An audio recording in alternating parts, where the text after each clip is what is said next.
Shalom, shalom, peuple de Dieu. Bonjour à tous mes téléspectateurs, bonjour à tous mes Facebookers, bonjour à tous ceux-là qui m'écoutent encore ce matin, cet après-midi, en cette soirée. Ça dépendra de l'heure à laquelle tu recevras cette vidéo.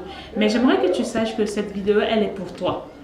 Elle n'est ni pour ton voisin, elle est pour toi parce que le Seigneur va te parler et le Seigneur est en train de te parler au travers de la bouche de la prophétesse blanche que je suis. Et pour ceux qui sont avec nous, pour ceux qui nous écoutent dans le livre de Hébreux chapitre 11, le verset 4, j'ai dit ne doute pas de Dieu. Parce que nous qui sommes des enfants de Dieu, nous on a les promesses de Dieu. En tant qu'enfant de Dieu, tu as les promesses que le Seigneur t'a faites. En tant qu'enfant de Dieu, tu sais ce que le Seigneur a prévu pour ta vie. En tant qu'enfant de Dieu, tu sais que le Seigneur va te donner le travail. Parce que dans cette même parole, elle dit, tu mangeras la sueur de ton front. Dans cette même parole, elle dit, tu ne manqueras de rien dans ton grenier.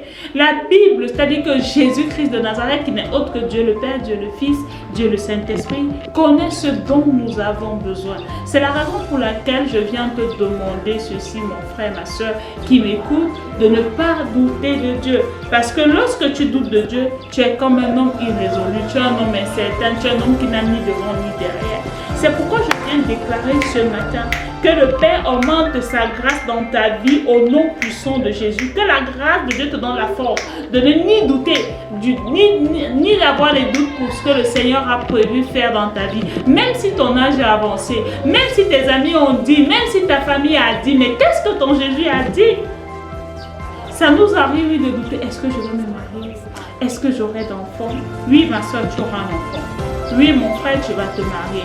Oui, ma soeur, tu vas travailler. Oui, ma soeur, tu verras les bienfaits de l'Éternel dans ta vie. C'est pourquoi je déclare et je te distingue de tous ceux-là qui cherchent la solution à leurs problèmes. Parce que toi, tu as déjà la résolution à tous tes problèmes. Alléluia. Et ça me rappelle de Sarah qui avait dit, Sarah a dit ceci, maintenant que je suis vieille, aurais-je encore des désirs? Oui, tu auras encore des désirs. Et le Seigneur l'avait surprise. Malgré qu'elle a douté de Dieu comme Marie l'avait fait. Mais le Seigneur a accompli sa promesse dans sa vie.